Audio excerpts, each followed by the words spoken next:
The accident that sets the plot in motion began with a relic that once belonged to the protagonist's mother. When it fell to the ground, the artifact shattered, sending shards of glass flying everywhere, and painful memories surged in the poor girl's mind like boiling water in a kettle. In these memories, a man named Yoon Ji-yul firmly declared that the young woman would regret something we still don't know at this point. Suddenly, when she opened her terrified eyes, the young maiden found herself in a strangely modernized environment. She, dressed in her medieval attire amidst Shine's casual looks, panicked as a car zoomed past her.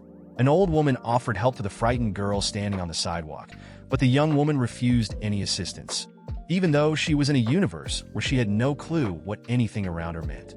Furthermore, when she caught a glimpse of her reflection in a shop window, the woman was someone entirely different, her long, straight brown hair replacing her usual blonde curls. However, the schizoid trip didn't last more than a blink, as the maiden was soon thrust back into her original world, where the maids around her were calling her by the name Lady Elodie and begging for forgiveness for something they supposedly did. Hearing her name repeated over and over, Elodie's memories slowly began to return, and soon enough, she started sweating as she recalled that somehow, it was the end. These were memories of her past life.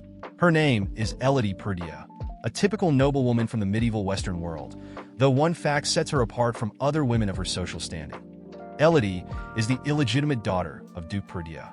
In other words, her father had ventured into the wrong cave and brought to life this beautiful, blessed figure with crimson eyes.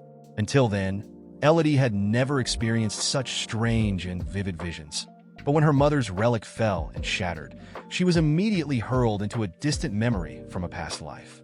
Unless, of course, she was merely assuming it was another life, for aside from the basic answer of 1 + 1, certainty no longer existed in anything at all. However, a vague recollection in her mind reminded her of a phase in her previous life, when she had read a novel called The Adopted Daughter of the Villainous Family Becomes Beloved. Apparently, she was embodying the character from that tale, which might have been great, except for the fact that the blonde was an impulsive brat who constantly messed up everyone's lives for her own satisfaction. Maybe because of that, or maybe not, Elodie Purdia ended up dying young. Now, trapped in the skin of this insufferable lady, the woman realized she was doomed. As memories from both her past life and this medieval noble existence began to flood back, along with all the trouble she had caused the poor maids of her luxurious mansion and the grotesque flaunting of wealth in a Sasha Meneghel style from the Middle Ages, Elodie knew she needed to find a way to redeem herself before someone sought vengeance and put her 6 feet under. However, setting things straight, she remembered she wasn't killed for being obnoxious, but because of her father, Duke Purdia, the most ruthless villain in the world. Being a cold-hearted scoundrel, he didn't even care about his daughter's death, according to the novel, since the true heroine of this story was Estelle Purdia, who had been adopted for political reasons. Yet, thanks to her stunning beauty, Estelle charmed the family, earning the green pass to everyone's heart, and ultimately ended up happily married. Ladies and gentlemen, this is a romantic fantasy story with a healing fiction genre, whatever that means. Elodie had become engaged to the first prince, but due to her reputation as an unbearable pest, the engagement was cancelled. Her father was the head of the Purdia ducal family, known for their cruelty. The duke had tried to strengthen his power by aligning with the first prince, so he adopted Estelle to be his trophy daughter, a charming girl with the right looks who could melt the heart of the young nobleman, thus securing a marriage between the two. Speaking of Duke Purdia, Elodie knew she needed to stay as far away as possible from this madman, but if she tried to run away, she'd surely be captured. So, she decided to leave the house and live an independent life before Estelle's adoption turned everything upside down. Of course, the family wouldn't take that lightly, but Elodie would have to do whatever she could. Her first step was to end her engagement to that silver-haired, green-eyed heartthrob. Elodie would have loved to live alongside that pretty face, but she figured not being killed was more important. So she wrote a letter addressed to the first prince.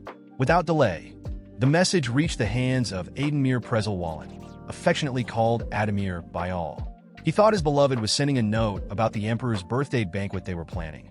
But reality hit him like a nail-studded club as he read those painful words requesting the end of their engagement.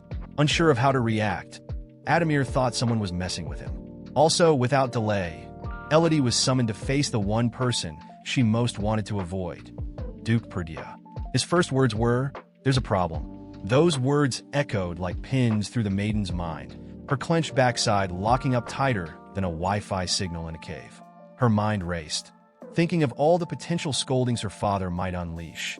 Whether it was about something foolish she had done with the maids, or because she had sold the golden dinner set to buy skins in League of Legends. Then, Sylvester Perdue broke the silence, mentioning the breakup letter Elodie had sent, as the first prince had come to him, whining like Kiko to Dona Florinda. Sylvester always covered up for his daughter's missteps, but this time it was different because Elodie had wanted this engagement in the first place. She had thought it would be okay since her father had opposed the marriage before, but he made it clear that things had changed. In Elodie's mind, this was an engagement neither the first prince nor the duke wanted, so it would be easy to break it off. However, her father informed her that she would be put on a probationary period, just like in the Brazilian labor law, to see if marrying her to Ademir was worth it or not. Setting that aside, Elodie asked if he had anything else to say, but Sylvester dismissed her, telling her to reflect on her actions. With that, she excused herself and left the duke's office. As she stepped out of the room, Elodie let out the tension that had been running up her spine the entire conversation, but at least she had gotten off with a much lighter punishment than she had expected. After all, she had been the one to push for this marriage in the first place. In any case, now that her father had decided to continue with the engagement, it meant the duke supported the prince, which was the double-edged sword Elodie didn't want. Still, she had 3 years before Estelle was adopted, giving her time not to act too hastily. It was good she thought of that after trying to end her engagement just 20 minutes into this world. Regardless, she needed to be able to live independently, no matter the cost. However, this desire soon became a challenge as the world she now inhabited, in a distant past, had once been brought to the brink of total devastation by beings known as the 7 Deadly Sins. Serving the underworld goddess Irkalla, who coveted both heaven and earth, the 7 sins brought death and destruction across the continent at her command. Then, as the entire world fell to its knees before this malevolent figure, Ishtar, the younger sister of Irkalla and the goddess of heaven and earth, descended to save it. Ishtar chose 7 mortals and bestowed upon them special powers with her blessing, so they could defeat and seal the 7 deadly sins. The heroes of Ishtar emerged victorious and were celebrated as saviors, and each one of them founded a noble house in their name.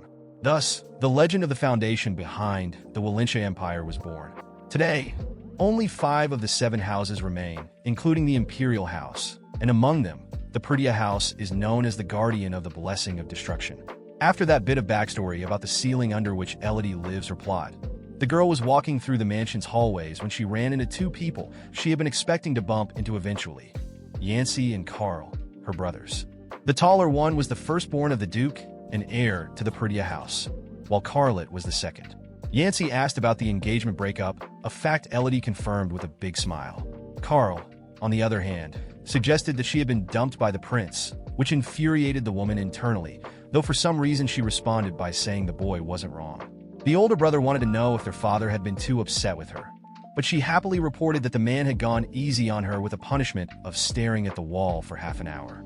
Calling his sister affectionately by her nickname Lily, the man was relieved, having thought the Duke would tear her apart. Or perhaps not. As the direct heir to the Perdue lineage, Yancey bore a blessing running through his veins with only one purpose: obliteration.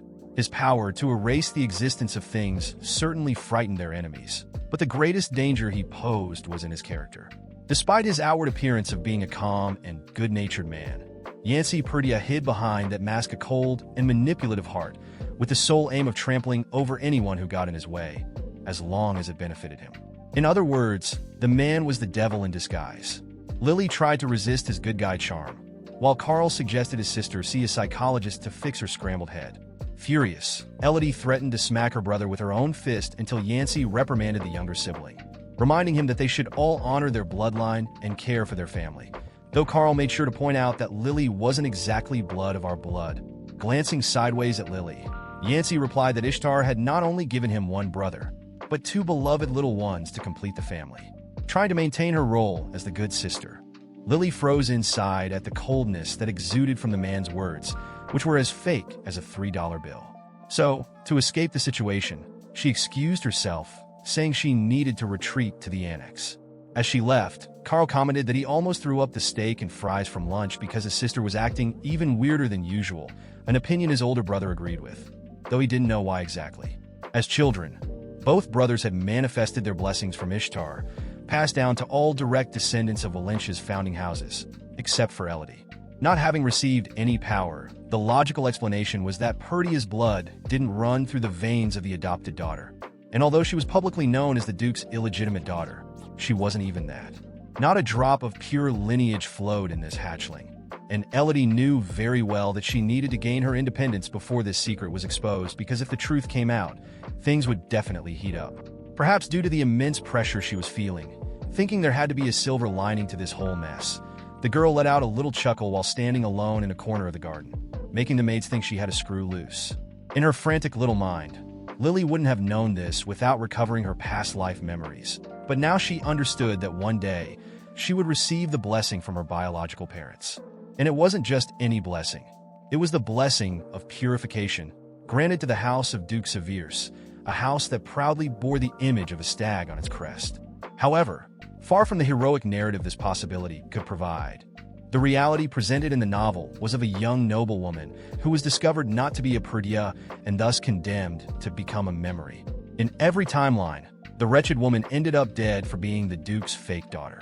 To top it off, Duke Richard Severus, her biological father, was in a deep coma with no signs of waking up. Without any backup from her father in this mess, all Elodie Severus could do was hide her blessing as best she could once it manifested, using it to secure her freedom before she was exposed. Amidst these reflections, Lily walked into the Perdia Duchess's stunning garden, which had more than just a few mortal dangers behind its beauty. Still, it was in this place that the maiden decided to start her bid for freedom. Just at the entrance to the garden, the young woman was greeted by Demis Perdia, wife of Duke Sylvester and biological mother to Yancy and Carlet. Above all, Demis was the greatest poison expert in all of Valentia. Elodie responded to the greeting and suggested they stroll together through the glass greenhouse while discussing a particularly interesting matter, all related to the excellent work that Duchess Demis did with her toxic concoctions. Accepting the girl's invitation, Demis warned beforehand that the greenhouse harbored dangerously dangerous dangers inside, and the girl shouldn't touch anything without permission. Lily, for her part, remained calm, as she had no intention of losing a finger before securing her independence. So, as they walked along the red carpet leading into the greenhouse, the Duchess asked what the conversation was about. Lily explained that she had heard a rumor about an order given by the Imperial Palace to the Duke's wife. She found it very unfair that common farmers had ordered the destruction of all the stock of insecticides that the woman had developed to help them with their work. Demis felt grateful for the sentiment, but concluded that there was no use crying over spilled milk. Besides, the regulatory authorities had already issued a warning. If Demis continued to sell substances toxic to human health, prison awaited her. And that's where Lily came in, according to her.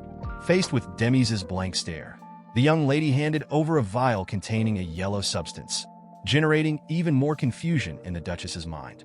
Elodie explained that the vial held the solution to the problem, an antidote called Antitoxin Colony, Elodie Perdia Edition. With this, Demis could apply an anti-agent to remove the harmful effects of the insecticide, while Lily could make some money to achieve her big goal, to become independent and leave the Perdia household as soon as possible.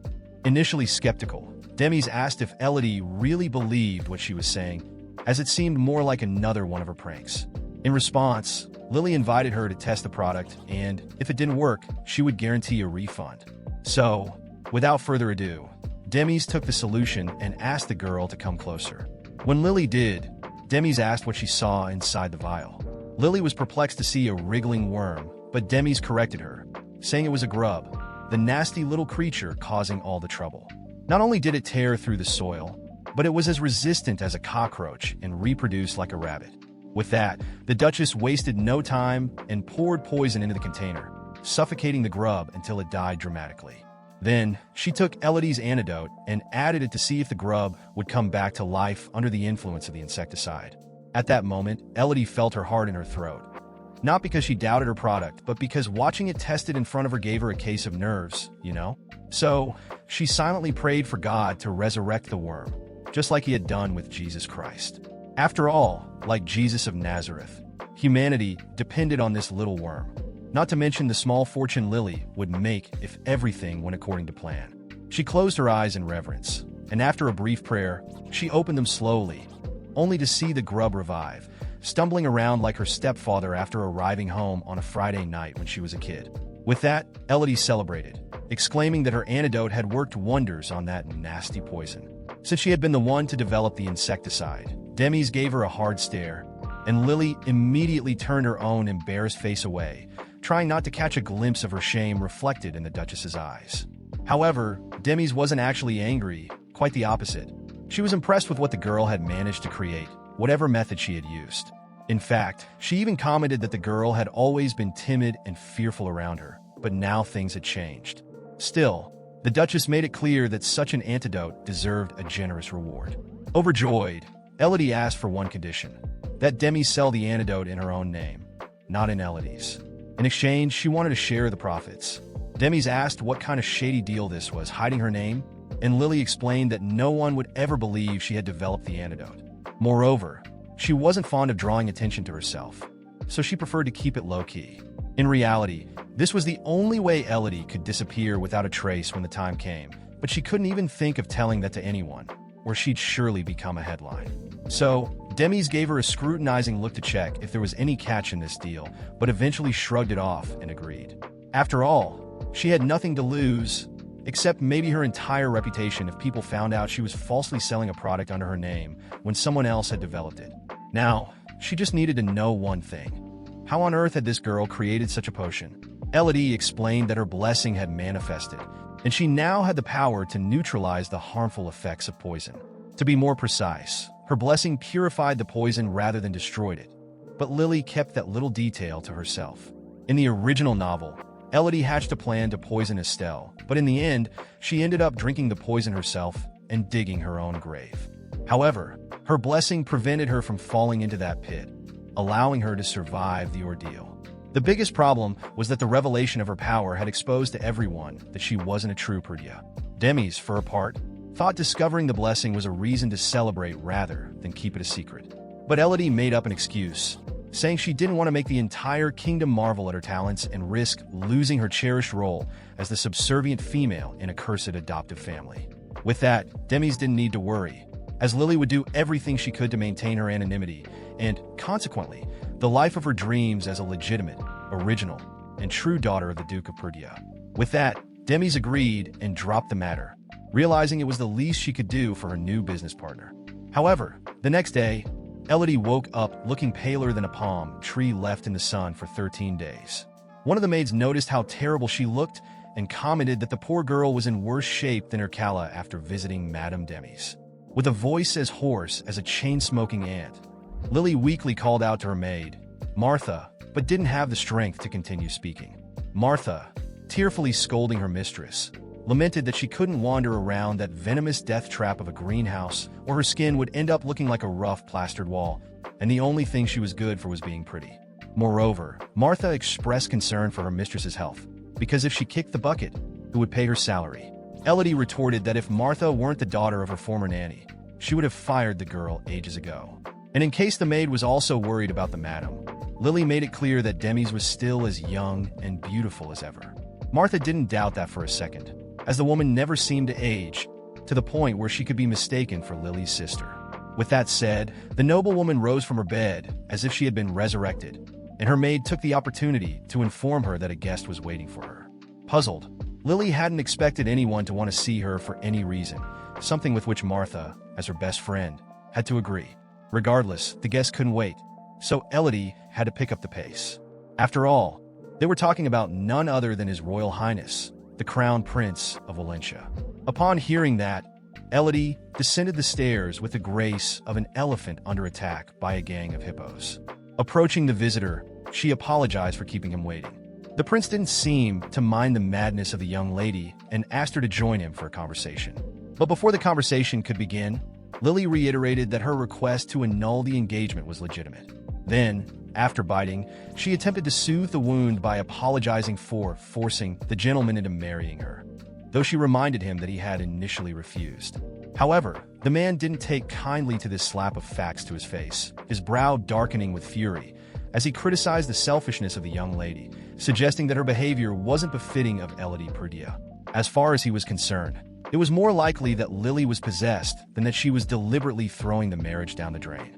Keeping up her polite facade, she swallowed her anger and acted as if the prince had made some sort of joke, but he didn't believe everything was fine, as her skin looked like styrofoam insulation from a construction site, which he made sure to point out.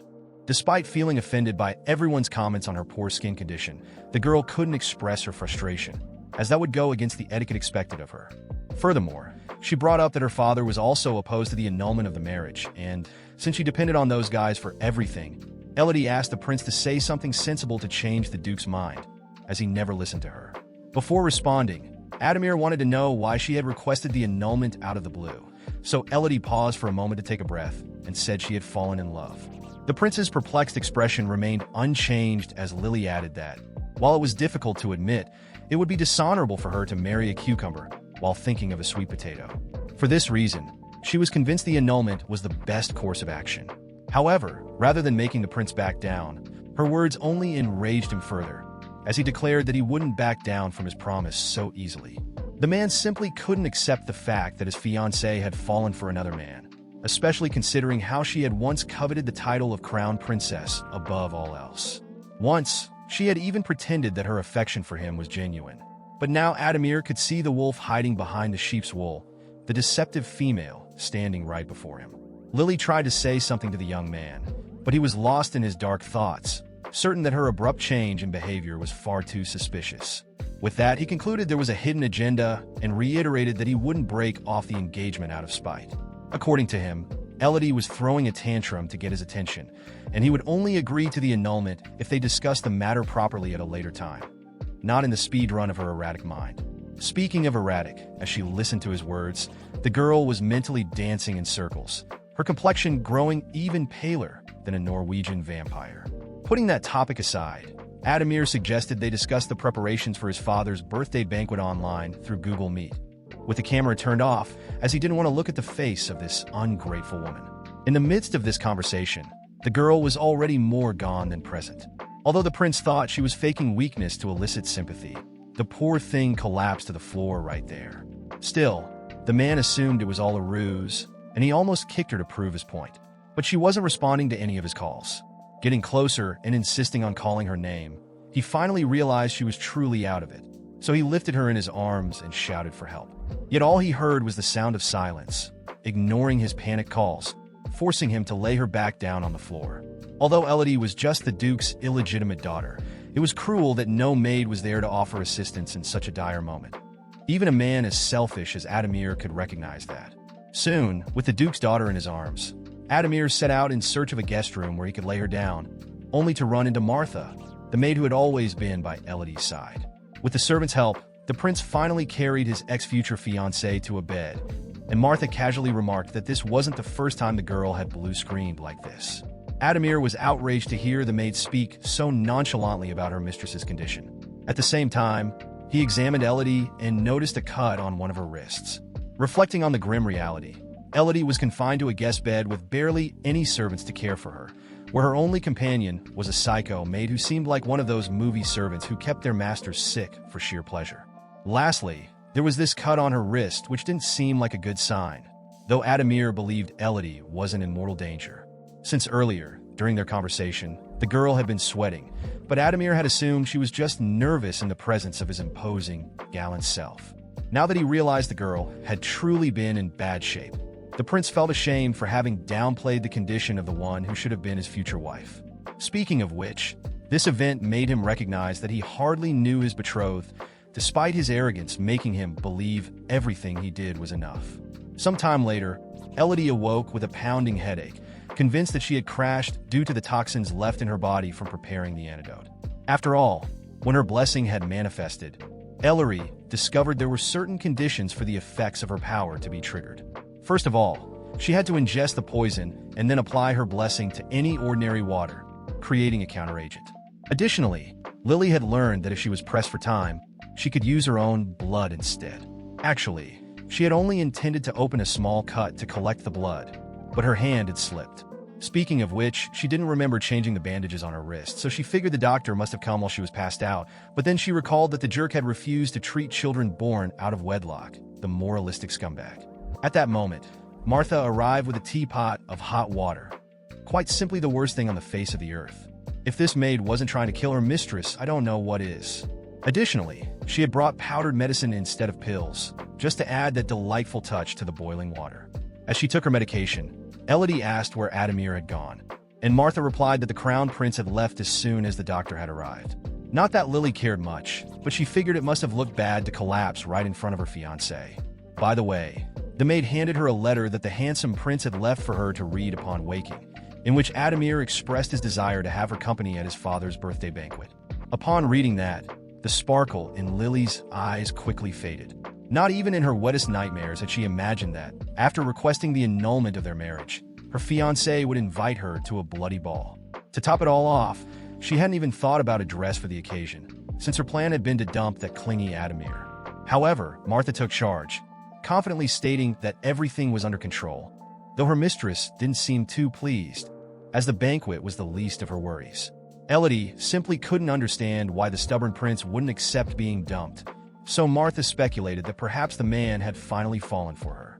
With her self-esteem still intact, Elodie sternly told her maid never to say something so absurd in her presence again, as there was no way the crown prince could be interested in a bastard who was more trouble than a used washing machine. Regardless of whether there was an answer to that question or not, Elodie remained motivated to take things slow. After all, she still had 3 years before the Duke adopted Estelle. By then, Elodie would have made enough money and could flaunt her independence without risking death. Or at least, that's what she thought. A few days later, in the mansion's lobby, Elodie stumbled upon yet another challenge in her hectic life. Though she didn't recognize the young man at first, she stared into his face and recalled a passage from the novel where a character had the same exact features as the guy. A thick neck and a head shaped like a croquette. He was Hector Arnold, the trusted advisor of Duke Perdia. In other words, the Duke's well-trained lapdog. However, this man would be the one responsible for stabbing Sylvester in the back without being caught. So perhaps this dog was more of a cat. But the worst part was that he would also play a crucial role in revealing the secrets of Elodie's lineage.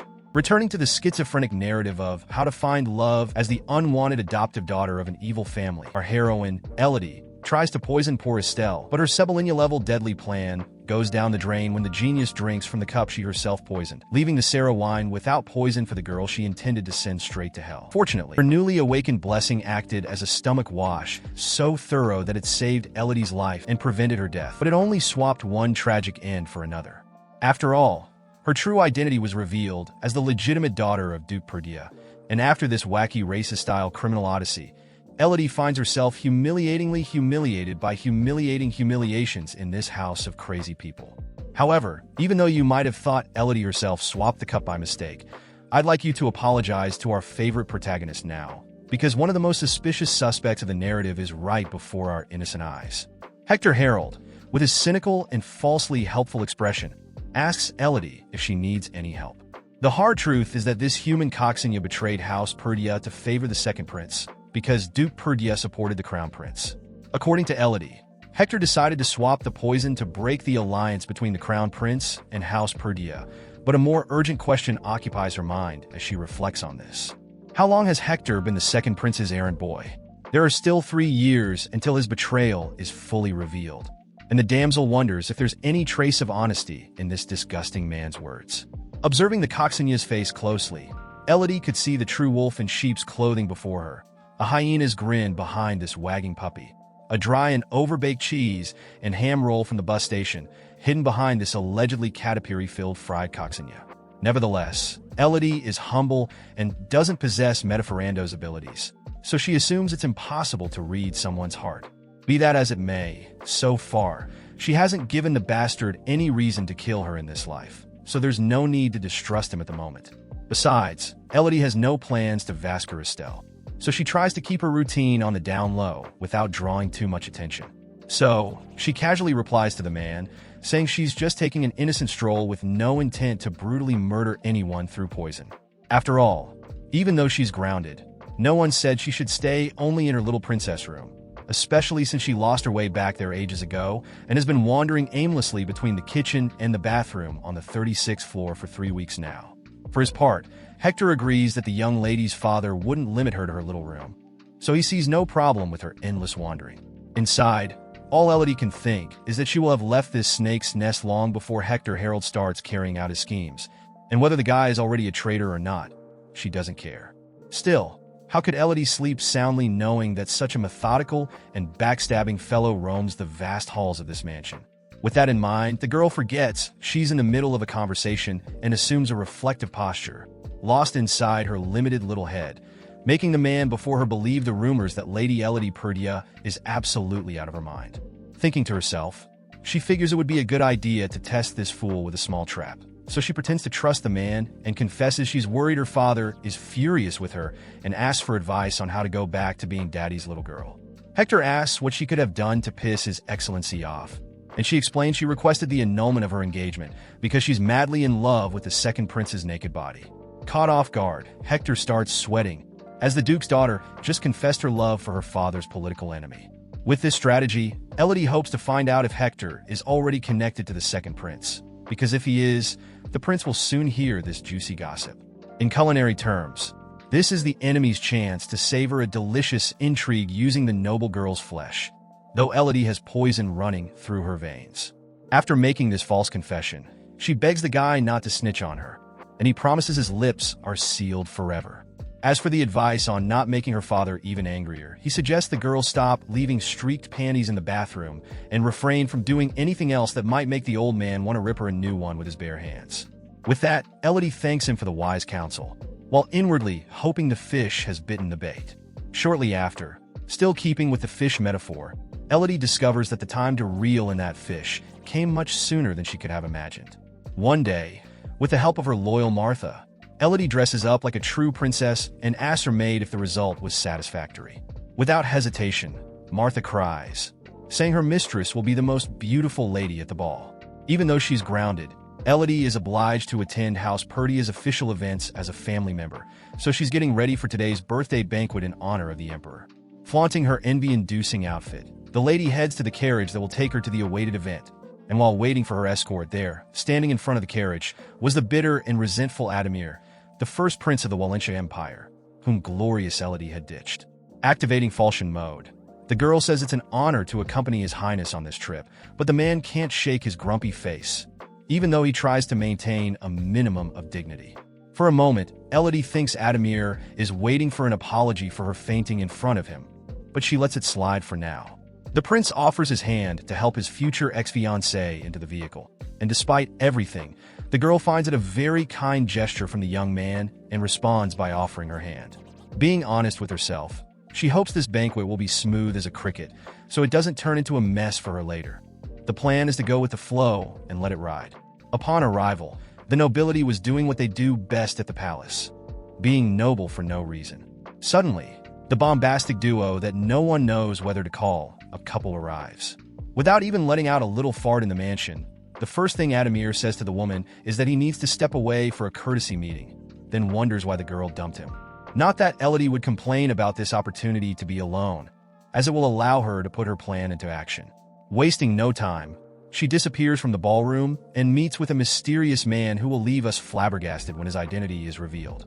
By this point, Elodie already knew that Coxinyaman, or rather, Hector Harold, was secretly serving the second prince. That is, if her suspicions are correct, Harold has been playing both sides long before the romance story began, because the secret she shared with Hector is intimately linked to this man who approaches Lady Elodie with all his charm and allure.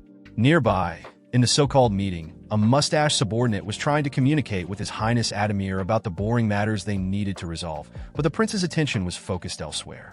The mustache man thinks he said something wrong, but the truth is that Adamir's hornache was at its peak after witnessing the odd exchange between a certain someone and his woman, or rather, future ex-wife.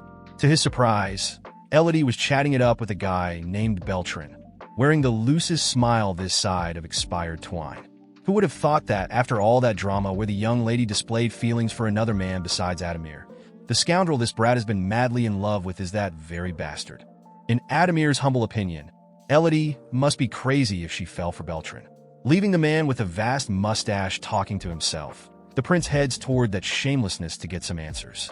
Then, we discover that Beltran is indeed the second prince, a womanizing dog, known for being desired by every skirt wearer aged 18 to 74 of all possible genders in a fantasy world. His reputation as a playboy solidified when the guy couldn't go a weekend without stomping into the pleasure district, a slum with more brothels per square meter than evangelical churches in the outskirts. I don't see anything wrong with that, but according to Elodie, that makes him a scoundrel. And who am I to contest Lady Perdia's decree, right? Knowing this, Adamir can't bear the thought of his foolish brother whispering lies into his woman's ear to make her abandon her one true love. In his mind, it's the duty of a gentleman to prevent his intended from being manipulated by such a cynical and villainous fellow, so our hero rushes in for a heroic act worthy of his noble title. Meanwhile, on the other side of the ring, Beltran throws his lasso in Lady Elodie's direction, commenting that the very flesh and blood Ishtar blessed the two of them tonight, as there would be no better moment to meet such a beautiful and elegant young lady. On the outside, Elodie smiles and thanks him. Inside, she just wants to die. Then, the prankster invites the lady to an opera, to a fancy restaurant, to take a ride on his yacht, to Dubai, to the submarine that goes down to the Titanic, to eat a hot dog with quail egg and mashed potatoes from Uncle Kleisen, to play truth or dare, to spin a Beyblade upside down, and to dance the dance of 1, 2, 3 for kicking the butt, hand on the crotch. For 3, 2, 1, this isn't for everyone. While accepting each invitation with a smile on her face, Elodie reflects that the fact the second prince wants to crush her rat means Hector spilled the beans. Since her intention was only to find out if her father's assistant was the mole, now she just needs to get the hell out of there. But the problem is that this darn Beltran won't let go of her. As if that wasn't enough, the knucklehead was plotting in his mind how his brother and Duke Perdia would react when they found out that Adamir's fiancée was hitting on him right under their noses. Because he left the girl alone at the ball, Beltran thinks his brother is a real idiot, unlike himself, who would never leave a lonely and beautiful flower like this one abandoned at such a sweet party. As Correo once said, "You left her aside to talk with your friends about your boring stuff. She gave me an opening, so I got closer because I thrive on your failure." She was standing there alone, wanting attention, and someone to talk to. You left her aside. You'll pay for your mistake, you better believe it, so it's over. I'll do it in a way she won't forget. Finally, Beltran invites the lady for a dance in the ballroom. But someone arrives just in time to put an end to this nonsense. And no, it wasn't Adamir. It was someone far more imposing and threatening. Elodie's father, Duke Perdia. He says he has matters to discuss with his daughter, so he blows the whistle for her to come. Without thinking twice, Elodie grabs the chance to free herself from this unwanted prince and heads toward Daddy. For his part, the Duke grabs the poor girl by the arm and drags her away. For a moment, the girl thought it might be a dream, but after pinching her cheek and realizing it hurt, she discovered reality was more real than ever. The man drags the damsel out onto a balcony. Nervous to the core, all Elodie wanted was for her father not to be a typical cold and calculating type who takes 100,000 years to reveal his true intentions. Dying from the man's silence, she asks what he wants. Then he makes it clear that it would be nice if his daughter kept her distance from the second prince. For her part, that wouldn't be any trouble for the girl, which she's quick to point out to Daddy, since she was only politely responding to the playboy pervert's remarks. The Duke thinks that's great and adds that Beltran's reputation as a womanizer and player isn't a secret to anyone. So it's best for Elodie to stay far away from this guy in any social occasion like this and ignore any Instagram DMs if they come from him. Faced with this, Elodie is stunned and asks if, by any chance, her father is worried about her. Since the man only responds with silence, the girl interprets the lack of words as proof that he only cares about appearances in front of the rest of the royalty. However, the Duke opens up and confesses that maybe he is. Not believing her ears, Elodie asks, "Maybe what, damn it? Worried about you." The man reaffirms. "About me?" Elodie wants to know. "Are you deaf? You daughter of a prostitute?" The man replies with a question. So, Elodie observes the face of her supposed father and is sure that delicious face is of a worried dad. Though the truth is he isn't even her dad. Imagine what will happen when he finds out. It'll be a disaster for Elodie's life. Setting that aside, the girl asks to confide something in the man, who shows himself willing to hear what Lily has to say. So, as much as she understands this might be seen as her own erotic fanfic or just another of her schizophrenic episodes, she assures him it would be a good idea for Duke Perdia to stay well away from Hector Arold, his assistant. In her mind, any action taken to benefit House Perdia is like an insurance policy for herself in the future, so she's just securing her spot in this house. If the Duke fries the traitors in his service, it will certainly benefit Elodie, but it's not just a political gain she seeks. In a way, she feels that helping this man is a way to thank him for raising her. Meanwhile, inside, some maidens were fanning their faces, as the heat was intense in front of the two most handsome men at the party, Yancey and Carl, Elodie's brothers. Carl comments that their sister is more lost at this party than a blind man in a shootout if she thinks she can flirt with the second prince in front of everyone.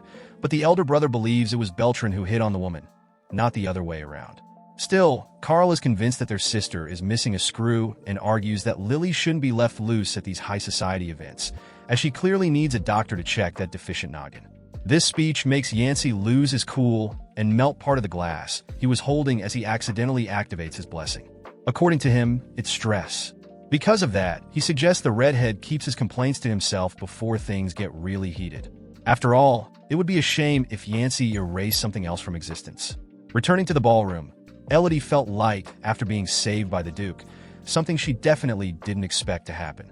Now that her work there was done, she decides to hit the road and return to the mansion. However, of course, some random guy was going to get in her way. I think you already imagined that, didn't you? Well, Adamir Hornhead approaches Elodie, but surprisingly, it wasn't to demand explanations about her brief conversation with his gallant brother. Quite the opposite. The first prince wants a dance with his fiancée. Right away, Elodie realizes she had completely forgotten about this guy, so she plays the tired card and says she needs to hit the sack as soon as she gets home. Inside, she reflects on how these people are acting very differently from usual, especially since Adamir isn't worried about the earlier mess with his brother. There's got to be something fishy going on. Then, when she confirms her desire to head home, Adamir asks for her hand to discuss a little something with her. Elodie is already fed up with dealing with out-of-it princes at every step she takes in these Barbie princess ballrooms. So the guy asks for an explanation for the face of disgust the lady didn't bother to hide from him. Elodie pretends the guy's making things up and offers her hand to him, and he decides to let it slide. In the middle of the dance floor, where the nobles were dancing their dances, Adamir brings up the engagement cancellation topic again. Once again, the confused man asks if she made the request to call it quits, and she reaffirms for the 1,000th time that yes, she threw in the towel and all that jazz. Faced with this question, the girl even imagines he's changed his mind and will accept this annulment nonsense. But that's when he made it clear he's going to refuse. With a clear intention to smack this spoiled, annoying brat, Lily asks why. Then Adamir explains that this engagement is proving very useful to him. Hearing this, the young lady loses her temper and enters a state of physical division between the depression over the Herculean effort this wretch makes to be unbearable, and her overwhelming and uncontrollable urge to execute this jerk coldly with any sharp utensil on a nearby table. Since she can't kill the prince, the lady stomps on his foot with force and plays dumb, saying it was just a movement miscalculation that caused this epic moment. In the most cynical way possible, she asks if it hurts, and Adamir, pulling his strings of anger, pretends he didn't feel a thing because he was forged in the fires of war like Lucas Pavanato from MBL. 2 days after that nonsense, Elodie couldn't believe time had passed so quickly since the banquet. But it would have been great if she had skipped a week between panels, because until now her constipation hasn't resolved the 3 kilos of chicken medallion she stuffed down her throat at the party. Moreover, she's still brooding over the audacity of that pregnant cow's son who referred to her as if she were some kind of object to be used for his own ends. At least, she had a small revenge by repeating the foot stomp on the guy a few times, but Elodie feels it wasn't enough because Adamir made it clear through and through that he doesn't accept the engagement annulment, so this nonsense is still going to be a major headache for our protagonist. In Lily's mind, the breakup would benefit both parties, but considering the prince is throwing a fit, she can wait for him to fall for Estelle, no problem. Setting that aside, appearing like a ghost in her mistress's quarters, the disheveled Martha shows up all worked up. She asks if Elodie did it again, but the young lady has no idea what the woman is talking about, or at least pretends not to. That's what Martha thinks, as she sees Elodie sweating buckets and shaking like a jackhammer as she responds to this question. The maid asserts with all her words that Elodie knows exactly what she got herself into, because if nothing had happened, surely the Duchess herself wouldn't want to see her in her garden. Elodie recalls that her first experience with Demis wasn't the most pleasant, as she was a sick child crying her eyes out from a fever or something like that, and there was no one around to take care of the poor thing except the dreaded Duchess. On that occasion, the woman sat at the edge of the bed, silently watching Elodie cry pitifully. Only the popcorn was missing from her hands. Her gaze was disinterested and devoid of any emotion, much like how the screenwriter felt working a 6-by-1 shift. In a way, just like those around the screenwriter saw him, Demi saw no life in Elodie. To this day, that memory haunts Lily and the writer, although Elodie recently closed a sensational business deal with this frightening woman. Arriving at the poison specialist greenhouse, Elodie couldn't see her anywhere in the room, so she decides to kill time snooping around until she comes back or appears from the bush where she's hiding. Glancing from here to there, the girl spots a beautiful flower she'd love to know the name of. Enchanted by that natural beauty, the lady reaches out toward the plant, when Demis warns that 1 centimeter closer and that little flower will give the girl a leg lock. Elodie jumps in fright at the at least questionable arrival of that spooky figure. Then Demis explains that this is a carnivorous plant called Halcaria, a rare species that feeds on human prey. It lures its unsuspecting victims with its impressive features and intoxicating pollen, only to devour the poor souls down to the bones. For that reason, the Duchess asks the young lady to be a little more careful where she sticks that finger. Elodie is shocked that such a delicate flower could devour a person, and Demis already expected the surprise. After all, this crazy plant was recently discovered on the uninhabited island off the coast of the Kingdom of Dve. With that, Demis invites the young lady to sit and serves her a refreshing cup of Fanta orange tea. Genuinely happy, Elodie had really been craving something cool after the near-death scare that nearly sent her soul out of her body, almost to be devoured by some sinister plant that surely devours souls in this crazy woman's greenhouse. So, without hesitation, Elodie chugs the whole cup down. Then Demis asks if that's really what she saw. The girl gets confused, thinking she's being rude once again in front of others, like when she went to her ex's house and chugged an entire bottle of Coke before lunch was even served at the table with his whole family present. However, the truth is Demis didn't expect Elodie to drink at all, because the people she calls there wouldn't drink what she offers them, even if threatened. Of course, Elodie attributes this suspicion to the fact that the woman is a professional poisoner, but since the girl knows she won't die for another 3 years, down the hatch. What doesn't kill you fattens you up. Bring on another round of poison for the little princess here. The problem, obviously, is acting as if she's immortal everywhere in this mansion, because people are starting to notice this girl isn't quite right. That's why she decides to come up with some random excuse to seem normal, like saying she was as thirsty as 9 camels in the Sahara, not to mention the delicious fragrance of the tea. Demis replies there's no smell in this tea, except for the sourness from being left open for 3 months outside the fridge. So Elodie breaks a sweat and tries to think of something better to say. That's when she found the perfect exit. Of course, the path would be to make it clear that the trust in her business partner made her drink the tea without a second thought. Seizing this topic to steer the conversation away from the mess, Elodie asks if her antidote is already rocking the market and comments that surely her business partner would never poison her. For her part, Demis agrees with the young lady and points out that she's smarter than she seems because so far, she appeared to be a donkey with cerebral palsy.